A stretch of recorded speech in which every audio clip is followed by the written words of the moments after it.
Chapter 2. In the course of time David inquired of the Lord, "Shall I go up to one of the towns of Judah?" he asked. The Lord said, "Go up." David asked, "Where shall I go?" "To Hebron," the Lord answered. So David went up there with his two wives, Ahinoam of Jezreel and Abigail the widow of Nabal of Carmel.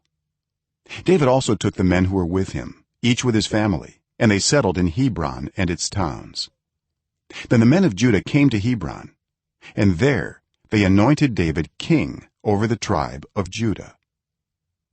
When David was told that it was the men of Jabesh Gilead who had buried Saul, he sent messengers to them to say to them, "The Lord bless you for showing this kindness to Saul your master by burying him. May the Lord now show you kindness and faithfulness, and I too will show you the same favor because you have done this. Now then, be strong and brave, for Saul your master is dead, and the people of Judah have anointed me king over them." Meanwhile Abner son of Ner, the commander of Saul's army, had taken Ishbosheth son of Saul and brought him over to Mahanaim. He made him king over Gilead, Asherai, and Jezreel, and also over Ephraim, Benjamin, and all Israel. Ishbosheth son of Saul was 40 years old when he became king over Israel, and he reigned 2 years. The tribe of Judah, however, remained loyal to David. The length of time David was king in Hebron over Judah was 7 years and 6 months. Abner son of Ner, together with the men of Ishbosheth son of Saul, left Mahanaim and went to Gibeon. Joab son of Zeruiah and David's men went out and met them at the pool of Gibeon.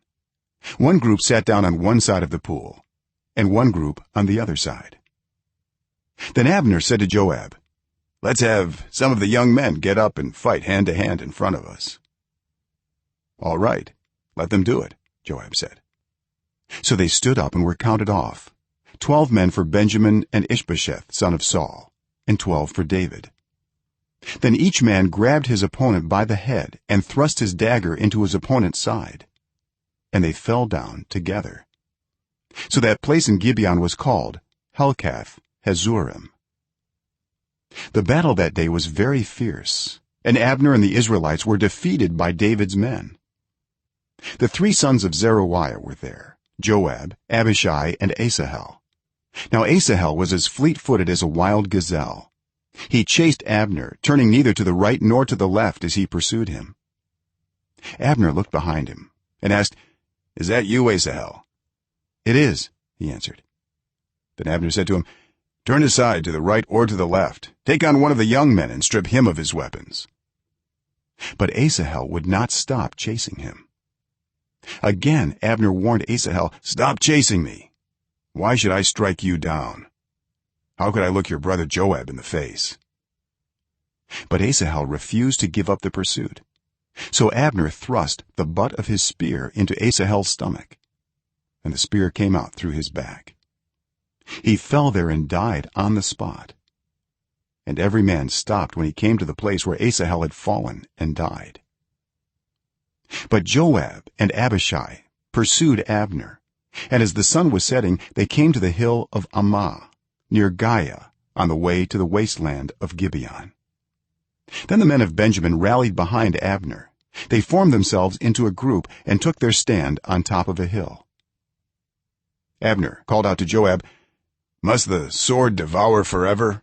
Don't you realize that this will end in bitterness? How long before you order your men to stop pursuing their fellow Israelites?" Joab answered, "As surely as God lives, if you had not spoken, the men would have continued pursuing them until morning." So Joab blew the trumpet, and all the troops came to a halt. They no longer pursued Israel, nor did they fight any more. All that night Abner and his men marched through the Arabah. They crossed the Jordan, continued through the morning hours, and came to Mahanaim. Then Joab stopped pursuing Abner and assembled the whole army. Besides Asahel, 19 of David's men were found missing. But David's men had killed 360 Benjamites who were with Abner. They took Asahel and buried him in his father's tomb at Bethlehem. then joab and his men marched all night and arrived at Hebron by daybreak.